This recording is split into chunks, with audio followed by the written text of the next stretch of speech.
Assalamualaikum warahmatullahi wabarakatuh. Selamat pagi adik-adik penggalang kelas 6.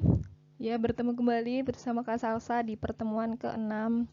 Hari ini kita akan membahas mengenai P3K, yaitu mengenai teknik pembalutan ya. Sudah 3 pertemuan ini kita menempuh TKK P3K. Nah, hari ini merupakan hari terakhir dalam penempuhan TKK P3K. Nah, teknik pembalutan. Apa sih membalut itu? Membalut merupakan tindakan untuk menyangga atau menahan bagian tubuh agar tidak bergeser atau berubah dari posisi yang dikehendaki. Tujuannya apa? Tujuan dari membalut yaitu yang pertama, menghindari bagian tubuh agar tidak bergeser dari tempatnya, seperti pengertiannya tadi ya. Kemudian mencegah terjadinya pembengkakan, menyokong bagian badan yang cedera, dan mencegah agar bagian itu tidak bergeser. Dan yang terakhir, menutup agar tidak kena cahaya, debu, dan kotoran. Kemudian, apa yang kita butuhkan untuk membalut? Nah, ini ada alat dan bahan yang kita butuhkan ya. Yang pertama, mitela. Nah, mitela ini merupakan suatu pembalut yang berbentuk segitiga. Yang kedua, dasi. Nah, ini bukan dasi yang seperti kita gunakan di leher ya. Nah, dasi yang dimaksud di sini adalah mitela yang berlipat-lipat sehingga berbentuk seperti dasi. Kemudian, pita. Pita di sini yang merupakan pembalut gulung. Yang keempat, plester. Ya, ini mungkin adik-adik sering menggunakan ya. Plester ini merupakan pembalut perekat. Kemudian ada pembalut yang spesifik, dan yang terakhir kasa steril. Nah, ini merupakan pembalut mitela yang sebelumnya Kak Sasa jelaskan, bentuknya seperti segitiga ya. Nah, ini memiliki panjang kaki antara 50 sampai 100 cm ya. Ini bentuknya segitiga sama kaki. Pembalut ini bisa dipakaikan di kepala, bahu, dada, siku, telapak tangan, pinggul, telapak kaki, dan untuk menggantung tangan.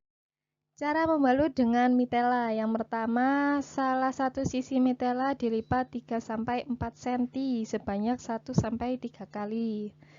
Kemudian, pertengahan sisi yang telah dilipat tadi diletakkan di luar ya, di luar yang akan dibalut. Lalu ditarik secukupnya dan kedua ujung sisi itu dikaitkan. Kemudian, salah satu ujung bebas lain itu bisa diikatkan pada ikatan yang tadi sudah dibuat, maupun dapat dibiarkan bebas, tergantung pada tempat dan kepentingannya ya. Kemudian yang kedua ada pembalut dasi. Nah, pembalut dasi ini juga ya mitela tadi, hanya saja dilipat-lipat sehingga berbentuk seperti dasi.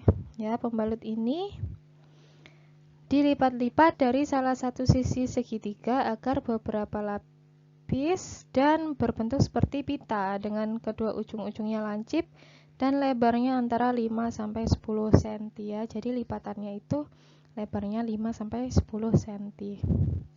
Biasanya digunakan untuk membalut mata, dahi, rahang, ketiak, lengan, siku, paha, lutut, betis, dan kaki yang terkilir.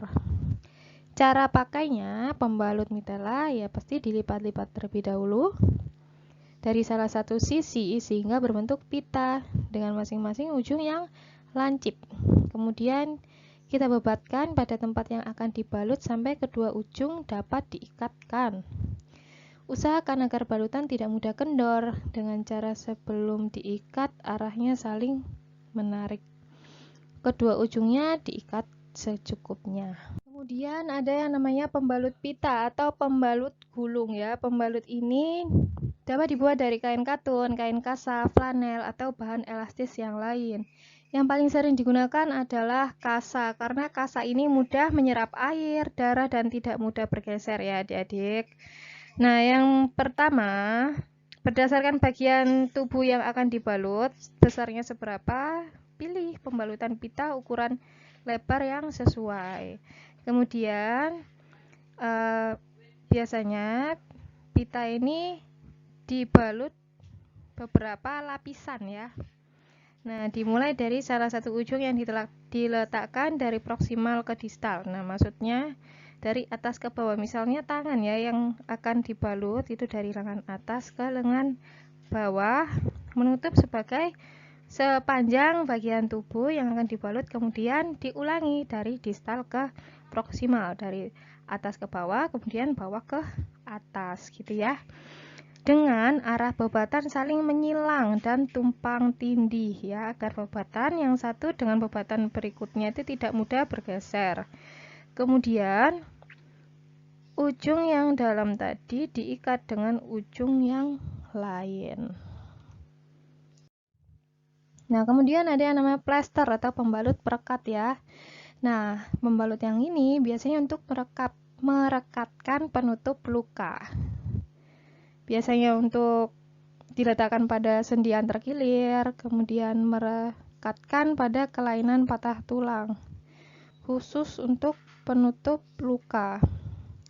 Biasanya dilengkapi dengan obat antiseptik yang biasanya kalian mungkin beli bentuknya kecil-kecil itu ya, kemudian langsung kalian letakkan di bagian luka di tubuh.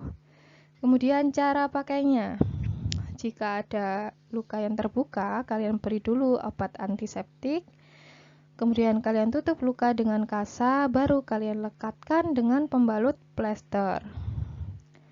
Nah, misalnya ini mau digunakan pada patah tulang atau bagian yang terkilir. Nah, balutan plester dibuat strapping ya, dengan membebat berlapis-lapis dari bawah ke atas, dan untuk membatasi gerakan perlu kita masing-masing ujungnya ditempel lagi dengan plester. Yang terakhir yaitu kasa steril. Kasa steril ini merupakan kasa yang dipotong dengan berbagai ukuran untuk menutup luka kecil yang sudah diberi obat. Ya, setelah ditutup kasa, kemudian baru dibalut ya, seperti yang tadi Kak Salsa jelaskan. Luka yang ada di bagian tubuh kalian diberi obat dulu, kemudian ditempel menggunakan kasa steril, baru dibebat. Nah, ini ada prosedur pembalutan, ada 4 ya.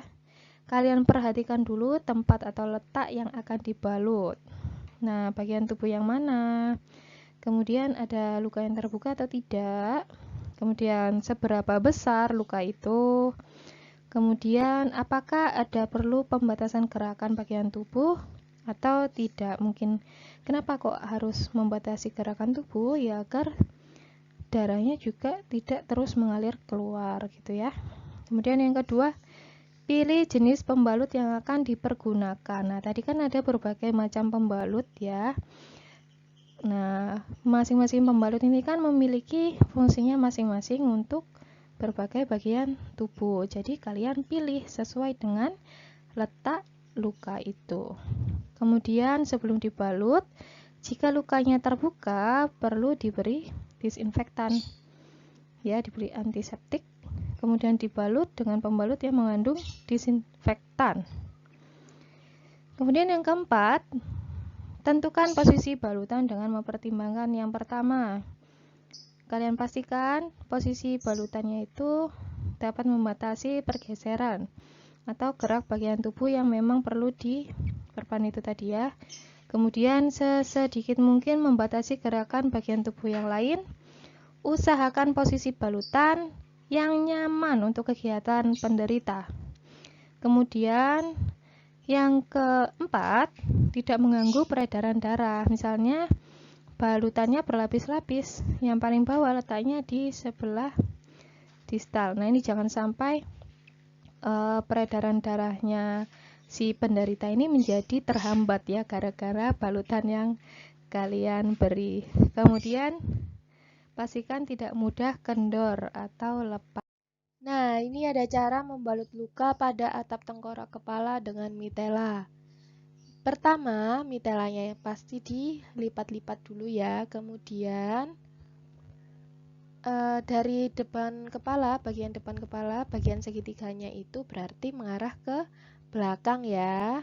Kemudian ujungnya itu yang lancip dibebatkan ke belakang, kemudian dibebatkan lagi ke depan.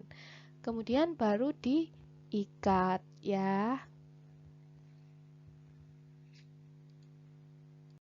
Nah, ini cara kedua untuk membalut luka di kepala ya dari belakang. Jadi kain mitelanya ini setelah dilipat-lipat, nah diletakkan di bagian belakang kepala. Kemudian diikatkan sampai ke depan, dibebatkan, kemudian dibebatkan lagi ke belakang, baru diikat dengan rapat. Gitu ya adik-adik. Kemudian ini di kepala tapi menggunakan kain pita. Beda ya. Kalau menggunakan kain pita bentuknya roll seperti ini. Kalau mitela tadi bentuknya segitiga. Kemudian di sini ada cara membalut luka di mata dengan kain mitela. Yang pertama, kain mitelanya ini dibebatkan ke dahi, kemudian agak dikeataskan, kemudian dibebatkan ke mata sebelah kanan ya, dibebatkan ke mata sebelah kanan menuju ke atas, kemudian disilangkan perbannya, dibebatkan ke mata yang sebelah kiri sehingga membentuk silang seperti itu ya adik-adik, mata kanan dan mata kirinya.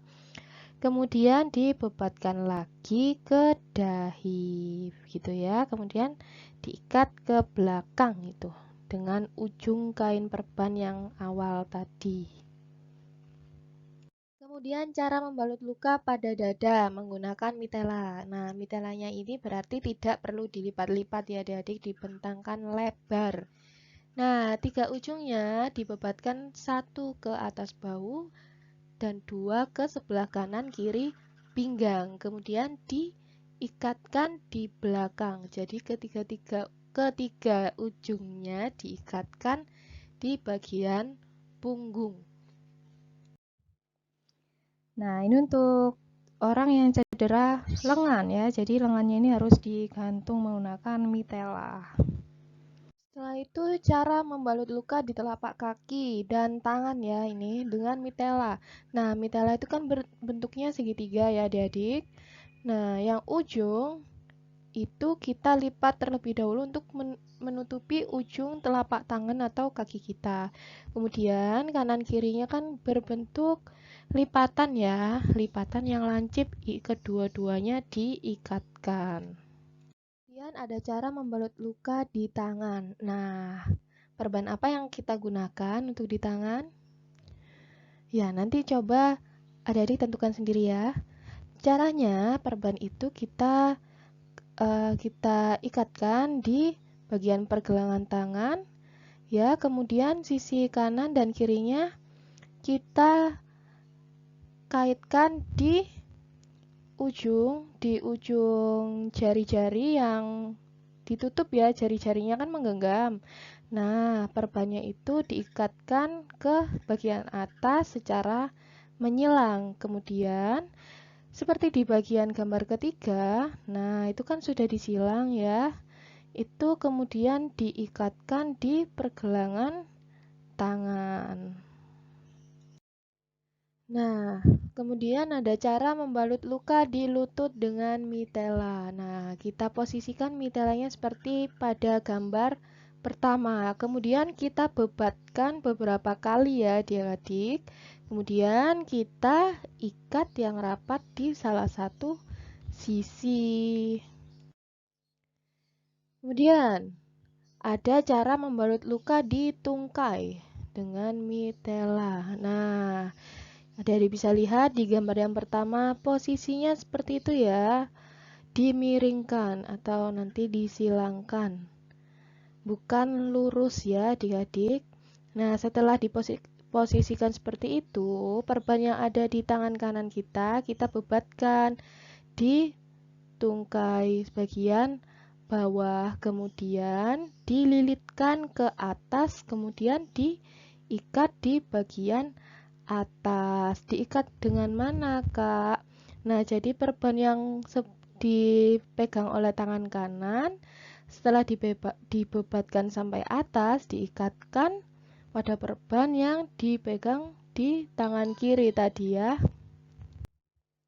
Kemudian ada cara membalut luka di jari. Nah, ini biasanya kita menggunakan apa Adik?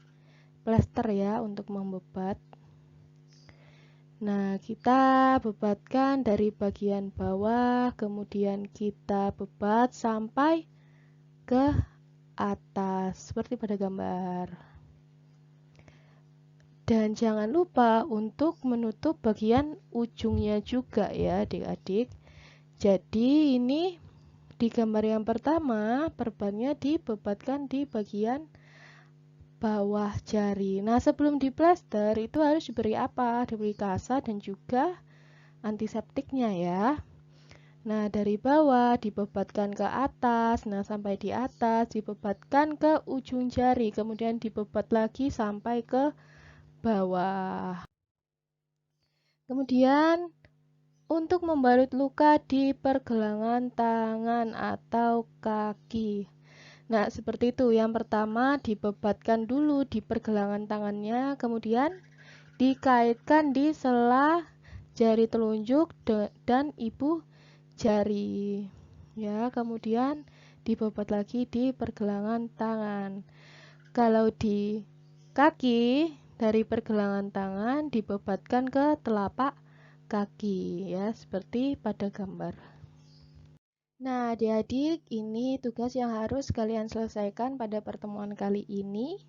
Ya, ada beberapa luka yang harus kalian tangani ya, kalian jelaskan bagaimana cara menggunakan pembalut segitiga atau mitela tadi atau pembalut panjang, ya, pembalut pita dengan benar dan rapi. Nah, tadi Kak Salsa sudah jelaskan secara singkat.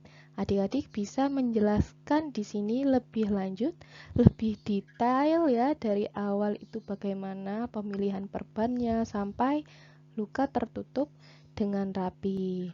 Baik adik-adik, sampai di sini dulu penjelasan dari Kak Salsa di pertemuan ke-6 ini mengenai teknik pembalutan. Semoga bermanfaat di kedepannya. Mohon maaf apabila banyak kesalahan kata yang Kak Salsa sampaikan saat menjelaskan materi pada hari ini. Sampai jumpa kembali. Wassalamualaikum warahmatullahi wabarakatuh. Salam Pramuka.